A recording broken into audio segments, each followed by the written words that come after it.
Welcome to another episode of The Marketer's Edge, a series designed to share a senior level marketing perspective about marketer challenges, opportunities, and agency relationships.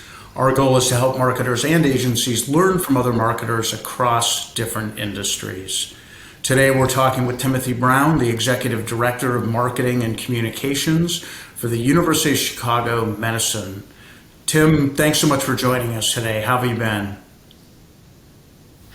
Great, Mark. I appreciate being on, and it's a wonderful day up here in Chicagoland. Excellent, excellent. Well, I've got a small handful of questions for you, but before we do that, can you tell me a little bit about the University of Chicago Medicine and what you do for them as their Executive Director of Marketing and Communications? I'd like our audience to know, what kind of organization it is and what you do to support them. Sure. Well, we are part of the University of Chicago, as the name would certainly imply. We're the medical side of it, so we have the medical center, and we also have a medical school, Pritzker School of Medicine, and biological science division is also in that mix. And basically, we're an academic medical center and a research institution. We do have a large hospital system on the south side of Chicago in Hyde Park. And we serve a community that is oftentimes considered to be underserved in a variety of ways, but medical care is certainly one of them. So we have a very important mission to serve our community and our neighborhood and provide the best medical care possible. We are one of the premier academic medical institutions or academic medical centers in the country. We do a lot of pretty exciting stuff. We have a lot of research that happens here. Our cancer center is just fantastic. In fact, we're getting ready to build a brand new freestanding cancer hospital, which will be a huge project. Wow. $633 million cancer center for Chicagoland and beyond. I talked a little bit about our neighborhood and the fact that we serve patients on the south side of Chicago, but we also serve patients from all over the world. We get a lot of patients from all over the country and from countries all over the world to come in for very specific, very specialized care that you can't get at too many other places. Well, that's great. And so as a director of marketing and communications, what, just sort of broadly speaking, what sorts of things are you responsible for? Yeah, so my position is Executive Director, Marketing, Communications, Digital Media, and Creative Services. So I'm kind of in charge of that creative team. And my role within the institution is to oversee all the creative work, brand work, that sort of thing for U Chicago Medicine. It's a really fun job, actually, because there are so many incredible stories to tell here, and it's been a really great. It's coming up on 6 years now. That's great. That's great. I noticed that you spent a good deal of your early career as a news anchor and reporter for stations in Iowa and Kansas, and I thought that was just so cool. I'm curious, how do you think that experience has influenced your work as a marketing and communications professional? Do you think you look at the world a little bit differently because of it? Yeah, Mark, I think so. And it's interesting. If you were to rewind the tape 30 years and ask me what I would be doing 30 years from now, I would have never guessed this. But Right. it did really help me, and it gave me some specific skill sets and tools that have really helped me in my career. And the biggest is the ability to tell a story. I learned early on, particularly when you don't have a huge budget, that content marketing or brand journalism can be really helpful to as you try to tell the story of your institution or your organization. And, when I worked for the Salvation Army, and I know we're going to talk a little bit about that here in a minute, but when I worked for the Salvation Army, my budget was non-existent. So storytelling became really important. And, not only can you drive the narrative, but you can do things that might be pretty expensive otherwise. And that was I think that's been really helpful in my career. Yeah, yeah, that's great. And I know just from my experience as a consumer seeing ads for health systems, I think the story is even more pronounced in that space and more important in that space because it's such a human experience. So that's really cool. It's great that you had that opportunity to Yeah, do if that you're early on. exactly, Mark, and if you're a patient that you're looking for a specific kind of care for yourself or a family member, yeah, you do want to hear from those experts and those doctors, but you also want to hear from another patient that maybe has gone through something very similar to what you're going through. And if you can experience that through a video or a written story or a podcast, that can be very, very helpful. Yeah, definitely. And same question. You mentioned the Salvation Army. I noticed you were there for about 10 years, which is fantastic. And I'm curious how you think that experience has influenced how you manage your world at University of Chicago Medicine. Yeah, that was a very different position, but again, I think it was valuable. You pick things up along the way over the years. Every place you go, it seems like, or at least I tried to. And at the Salvation Army, I was in charge of fundraising and marketing, and so being in charge of development or fundraising was a great experience for me as well, because I really learned what resonated with donors, board members, and folks like that. Which actually, there's a lot of overlap in or has been in my marketing career with the development department and the foundation. We've worked with them on multiple projects, and it's helpful to have that insight as I do work with them on projects. So that was tremendously helpful. Excuse me. And of course the ability to really learn to market on a budget, which is was a prerequisite there, has been very helpful as well. And again, it gets back to that brand journalism or content marketing. We were responsible for telling our own story because it was difficult to spend money to do much of that. Yeah, you've used that term twice now, brand journalism, and I haven't heard that used before. I mean, I certainly, every brand's got a story, but to really sort of put it in the context of brand journalism, it's an interesting way to characterize it. I'm a big cheerleader, I guess you could say, for what we've dubbed as brand journalism. And one of my former bosses was also very much a proponent of brand journalism, and I kind of learned that from him. And he's now running. He's the vice president of marketing communications, chief communications marketing officer at Ohio State for their hospital system. And oh, wow! And he was also a longtime journalist as well, and so we kind of joined forces years ago. He was from the print side, I was from the broadcast side, and we worked together through a couple of different organizations. But yeah, that's where I really learned brand journalism. He was a big proponent. I have been drinking the Kool-Aid, I guess, ever since, and I'm a huge proponent as well.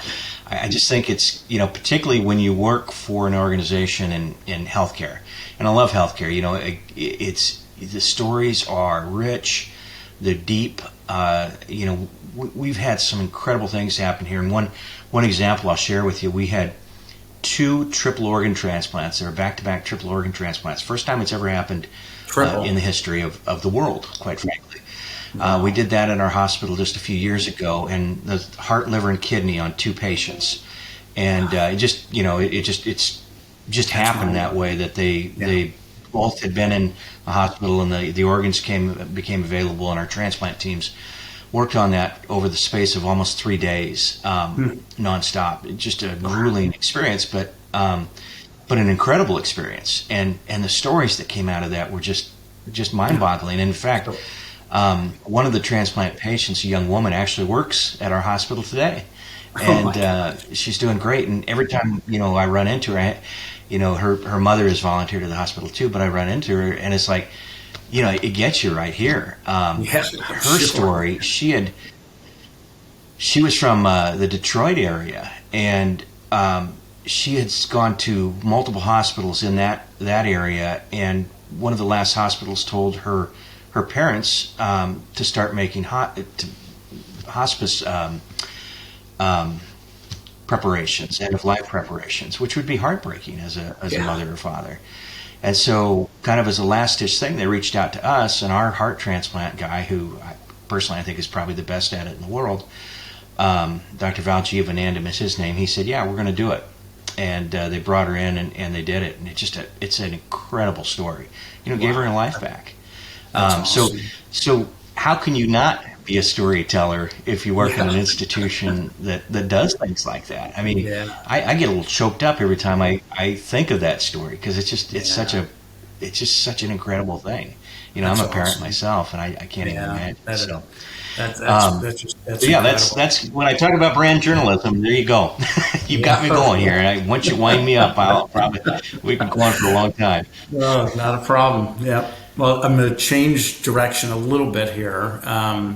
In the description of what you have done and what you do for University of Chicago Medicine, I noticed that you were instrumental in restructuring the communications, marketing, and digital services group to create an internal agency structure. I'm just curious, what about what you saw when you first started working at University of Chicago Medicine moved you to work through that restructuring? Well, I don't know how instrumental I was, but I was part of the team that worked on all of that. And I tell you, when we came to U Chicago Medicine, the person I mentioned to you before, Skip Hidley, who was the vice president at that time, and I had worked for him. He was vice president at Via Christi when I was there in Kansas. When he came up, and then he asked me to come up a little bit later, we were tasked with redesigning and relaunching the website, brand new website, and also a brand refresh. And one of the things, we have a very talented young woman who works here that was that drove that, and as far as the website portion of it, and it was a huge lift, and it was something that they had done or tried to do here at U Chicago Medicine, I believe twice before, and it had failed, and that was a pretty expensive situation. So they made some changes within staff, and then we were brought up, and so that's the backstory behind that. And we did have a successful redesign and relaunch of the website. We did do a brand refresh that first year and a half, and there was a lot of, those were heavy lifts and a lot of long days, but they were successful and really showed the institution that they could trust their marketing communications department and be proud of their marketing and communications department. And a lot of very, very talented people working here to make that happen. So it was a heavy lift and a big process, but it was a lot of fun and very, very successful. That's great. So so you've operated in a marketing capacity in the healthcare space for well over 11 years now, I believe. And I'm just curious, what have been the biggest changes that you've seen happen in the marketing of healthcare brands over that time, and what do you expect to see change in the years to come? Yeah, so I've worked on both kind of the community healthcare side and then on the academic medicine side, and they're very different entities. You would think they'd be the same, but they aren't. And part of the, I think the biggest challenge, particularly from the AMC side or the academic medical center side, has been just the change in the tone of marketing institutions like University of Chicago Medicine. In the past, big educational institutions like this got by on reputation. Okay. And they didn't do a lot of marketing. The marketing departments were pretty slim, and they were primarily communications departments. They would do things like a lot of news releases, that sort of thing, but not a lot of real organized high-level marketing. And we are behind the curve in that compared to, packaged goods or other marketing in general. And we're trying to catch up, but we are behind. Academic medical centers, I think, they learned what community health centers learned earlier that it's healthcare is becoming a more and more challenging market, and so you really have to get out there and you have to get your brand out there and established, and try to attract patients.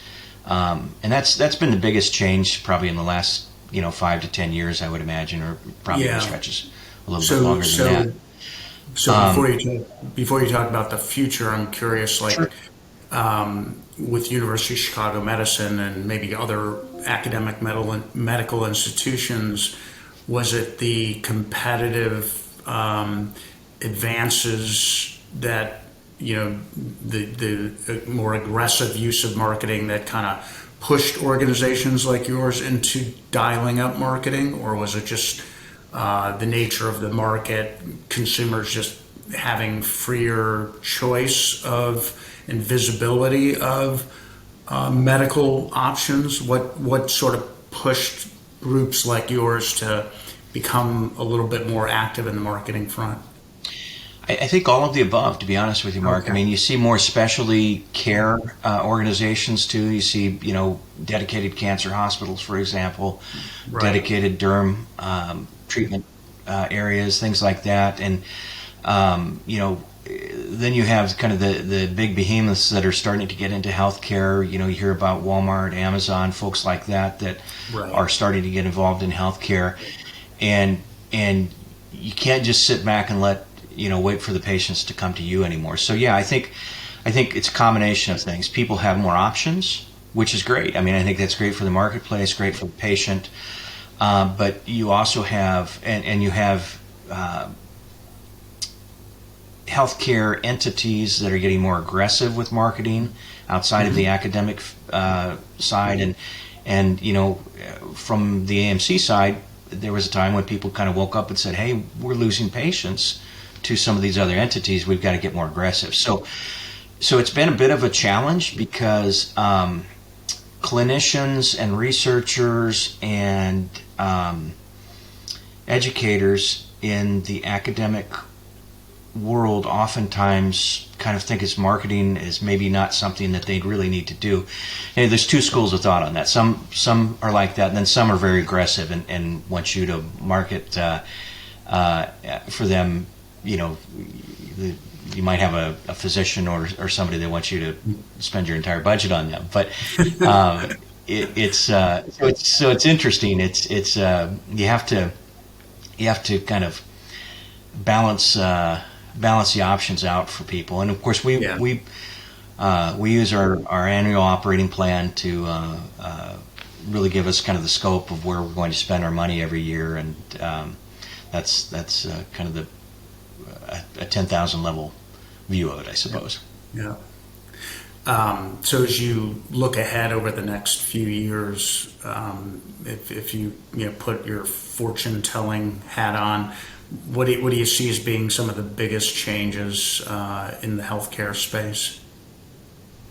Well, I think technology will continue to have a huge impact. We really found with COVID that was a great example with doing virtual visits at home, where visits would happen just like we're doing right now through a camera and a computer or somebody's smartphone. Things like that are going to increase without a doubt. That it's funny again. The healthcare industry can be kind of slow to move a lot of times, and with COVID, we didn't have a choice, and Right. That changed how insurers would pay on things like that. So that made a big difference, obviously, but that's going to continue. And again, it's kind of bringing back house calls for doctors. So some physicians love it. I've talked to a lot of physicians who say, it's great to be able to kind of peer into someone's home and really talk to them on their home turf where they're comfortable. You get a good idea of kind of what's going on with them. So I think you're going to see more of that. So we have to be prepared from a technology standpoint to really make things like that happen. Hospital at home, we're doing more work on projects like that where we, patients who may have been with inpatient care can go home a little bit earlier but still receive care in their homes because it makes more sense financially, and it's better for the patient, more comfortable for the patient. Yeah. And I think the other thing, just from a probably from a marketing standpoint, again, what I mentioned earlier, the large companies that are eyeing healthcare and healthcare pharmaceutical provisions and healthcare providing things like that, they're really going to shake up the world, and I think we have to be ready for that. And I'm not sure what exactly what the answer is to how to be ready to that, but I think again, marketing plays a critical role because we have to be out there in front of people with our brand and our brand reputation. Yeah, no, it's good. All very interesting. Just the concept of the house call coming back. I thought that was kind of interesting, and definitely good to be thinking the way you're thinking about the changing nature of the marketplace, and just not necessarily knowing exactly how you're going to react, but knowing that there needs to be some sort of response to what's going on in the market. So that's all great. I've got go ahead. I'm sorry. It's interesting, Mark. Oh, sorry. Just one more point to make. We were talking before we started the program, and I know you have some roots in Chicago. Obviously, that's where I'm located, in the Chicagoland area. And you look at Chicago's history with Montgomery Ward's and Sears, these big catalog stores that really don't exist anymore. Yeah. And you see the buildings. Obviously the Sears Tower, which isn't Sears Tower anymore, and then Montgomery Ward's their buildings they're huge. So you would think at that time, I'll bet people thought we're too big to fail. We're never going to go away. Well, they did. And you look at Amazon today. 20 years ago, I mean, who would have thought of that? So I think the potential is there with healthcare as well to really have some significant changes, and maybe 20, 30 years down the road, we won't have these big hospitals anymore. Yeah, you have to have some bricks and mortar. But, sure. There will be some significant changes, and if we're kidding ourselves if we think there aren't, and we got to be prepared for it. Yeah, definitely. Well, just a few more questions for you, and then we can wrap it up.